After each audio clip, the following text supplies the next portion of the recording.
In Kenya, men believe that they are the ones who should be in leadership positions, and women should be in the kitchen or in the washrooms, cleaning the babies and feeding them.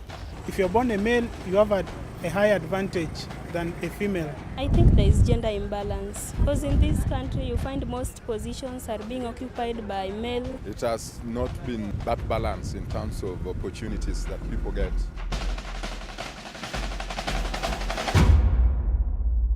Gender governance is looking at the participation of women in processes and decision making issues that affect them.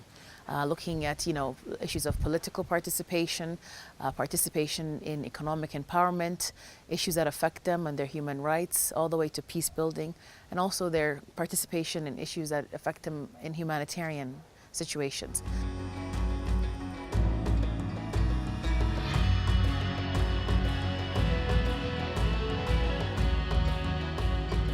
Sitting from UNDP and UN Women, I have seen a lot of collaboration in their output on gender and governance and issues of peace building, community security, resilience and cohesion. Now we are able to deliver together even for our communities, and they see the value addition of us working together as one.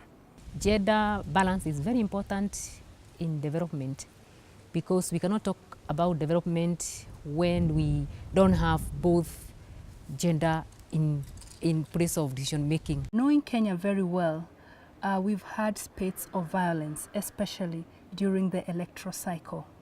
So the peace building agenda was enshrined in the gender and governance framework, knowing that in Kenya you cannot govern without a peaceful society. Hiyo sustainability ndio hatutaki peace committees zikwame, na hatutaki wanawake wasi participate, na hatutaki wakuwe liability katika peace committees.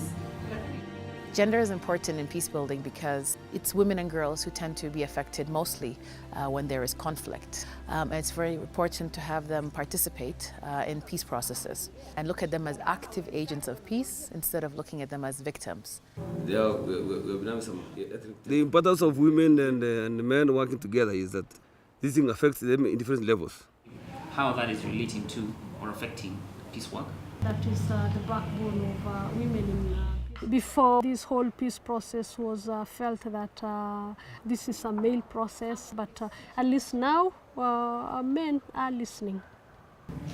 In terms of, we constituted the district peace committees to ensure that it's aligned to the 2/3 rule where no gender can be more. We also worked very closely on engendering the early warning and early response systems in Kenya with the National Steering Committee. And this is an ongoing process right now to make sure that the indicators used for the early warning are gender responsive, as the current ones are gender blind. Prior to 2013 general elections, the joint program was very much involved in capacity development of women candidates and aspirants.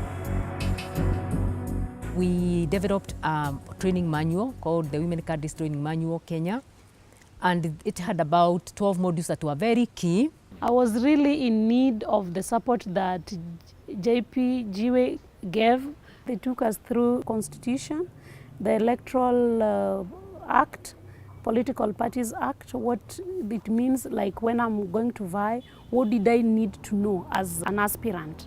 And I got the courage because they also shared the opportunities for women in political parties and in elective positions. If this program was not there, I could have not even known that I could be a leader.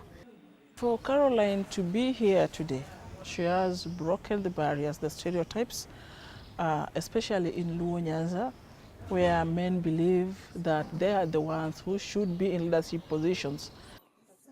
We were trained and helped to come up with a strategic plan of what do we want to do to actually make a difference and also start building a ground for women to become governors. The gender and governance program did a lot of work, especially in decoding what had been decoded in men about negative attitude towards women in leadership.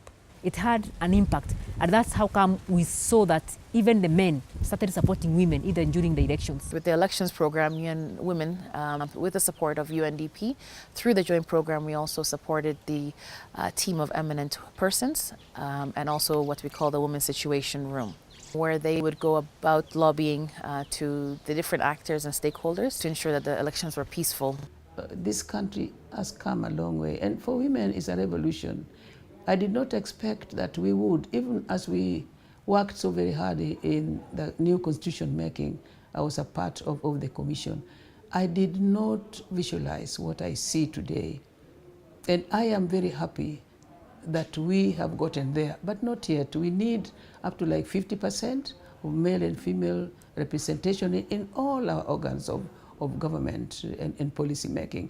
That perhaps will be the only time that we can talk about balanced development. For 50 years that Kenya has existed, the history tells us that women have been marginalized. It's only recently when women started coming to parliament in a little bit bigger numbers. We need proper representation of every gender at that level. This government has shown, even the ministries, the composition, the 2/3 rule has been adhered to.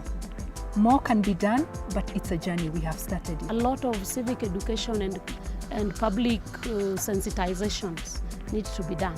And capacity building is very key, and also to continue to providing technical assistance. I am the deputy governor, and I will do what it takes to make sure that this position is an example for women of this county, for women of Kenya. UN Women's involvement has been very important from before the Constitution was passed, where we had worked very closely with civil society organizations advocating for the inclusion of the gender gains within the Constitution, which resulted them to be included at the end, which have brought about the eminent change that we see today.